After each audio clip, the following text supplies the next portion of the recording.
Okay, agenda item number 4 on the agenda, standing orders, be presented by Mr. Williams. Oh, you're going to Deputy Secretary, my apologies. It says from the chief up here, but... Very simply, you are required to adopt some standing orders for your meetings, and where typically you use the New Zealand Standard model standing orders. In previous councils, you do have the ability to change some of those standing orders and set out in the paper in front of you as some changes that have been made from previous councils. They are around the quorum and around voting at meetings where somebody has a matter of interest. There's also some issues in terms of dealing with whether or not you're going to allow the chairperson to have a casting vote or not. So those are the three main things that you need to be considering in relation to standing orders. And happy to explain any of those three in more detail if required. Well, we've got plenty of time here today, Tim, so I'll start the batting off unless somebody's got a question straight off. It's Mike, Councillor Downer. I just think for my own personal view, I think the chairman should have a voting right, because there's 11 of us here. If the chairman doesn't have a voting right, then it could be locked at 5-5. So I think that's my own personal view. I don't know how other councillors feel. I kind of wish you would have let me go first then. See, contrary to public opinion that Mike and I always agree on everything, we don't agree on this one. That's the first one off. Just to bat it round, and we'll go to a vote or something if we have to, but I don't think the mayor or chair should have a casting vote. It's too important if we have a big issue and it was 4-4 for one person to make the decision. To me, smacks of being a dictator, and I don't like that. I would rather take the whole process back to the start and start again and see if we could get a consensus without a casting vote. Just my personal opinion. I never used it in the first 3 years as your mayor, and I wouldn't use it in the next 3 years. To have a casting vote, I just think is too much power for one person. That's my particular preference on this issue. Councillor Kipper? Your Worship, I'm going to agree with you on the basis that if an issue has an equality of votes, then clearly deserves to be reviewed. And by not having a casting vote, the issue can be traversed later on if need be. So I'm for no casting vote. Anything further? Councillor Downer? I'd still like to, advocate my side. I still believe that everyone in here, including the mayor, has been voted by the public. They're voted in because they believe in each one of us.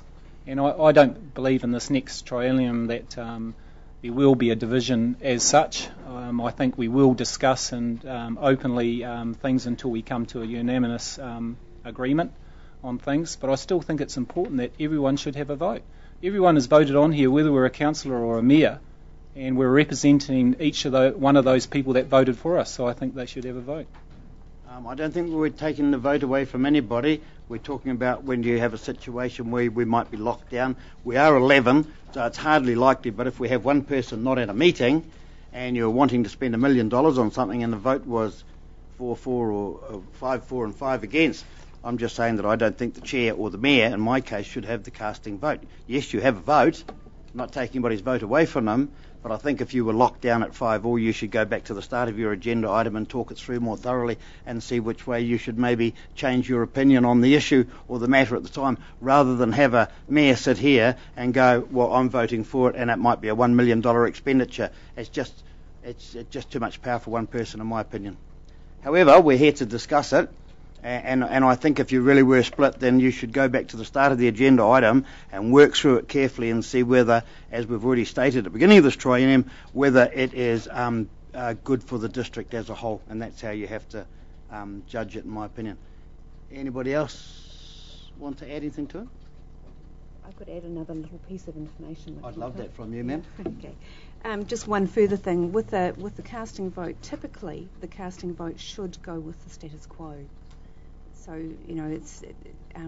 so when you are locked down, that's what typically should happen. It doesn't mean to say it would happen, but that's what typically should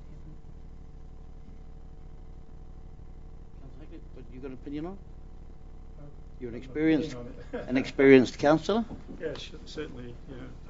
Mayor Rick, I'd actually go along with you. I think that it gets to a point. There is 11 of us, so unless there is a vacant seat when that particular item is being discussed, that's the only time when we would have a split vote. So I think, like you, we should perhaps go back and debate the issue until we come to a good conclusion and not put the chair in that situation. And if he's not got the casting vote, then he doesn't get into that position. So I would favour. It is a difficult position as mayor. If I was sitting here, just to use an example, if we were voting on something and it was $500,000 or $100,000 to be split and then ask the mayor to make the decision means the mayor's virtually making the decision, and I don't see that that's right. It should be made by consensus of us at the table. So we go back to the start and go through it again and see why we voted for it or why we voted against it, and search our souls and see if we can be more democratic and come up with a sensible solution. Councillor Downard. Yeah, I'll agree with the three most experienced councillors in this room, so I'll real English and sit down and shut up. No, it's not a matter of that. You see, that's the key and the mark of a very, very good councillor. We've aired our opinions, we've put them, we've used our 2 ears and our 2 eyes and this thing once, half amount, and we've been able to come to a consensus, and for that I thank you. So that's issue number 1, Deputy Chief Executive Officer. Do we need to pass something? Just go back to here. There's 3 issues, isn't it? Yes, I mean, in terms of the suggested resolution, we've also got one there in relation to quorums, and you'll see that what you've done previously is that where there is an even number of members on a committee, the quorum is the lesser number. So in other words, you don't get caught out with having too many people away and not being able to kind of move forward with business. So you have the ability to include that clause. And then the second issue there is around a clause that was added by the previous council.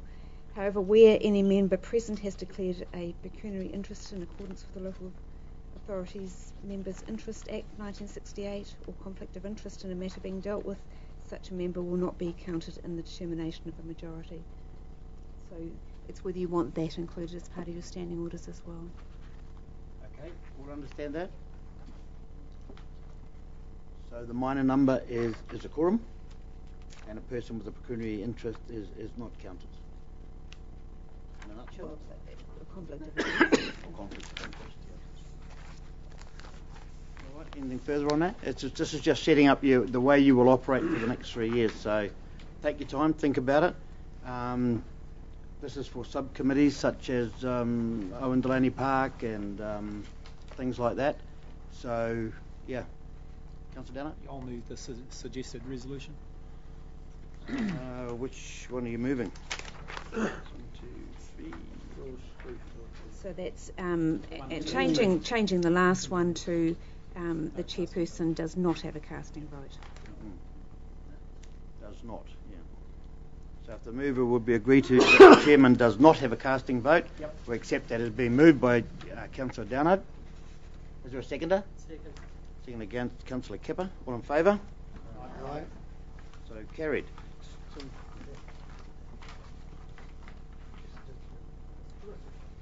I can move another motion now. You can, as the chair decides to suspend standing orders, and you would like somebody to move that we suspend standing orders. Yeah, so what it's my intention to do now, and I was just checking that I was doing the right thing with the CEO, is I now intend to move a motion that we suspend standing orders. And the reason I want to suspend standing orders is because I believe that this council for this triennium can operate and use the word respect.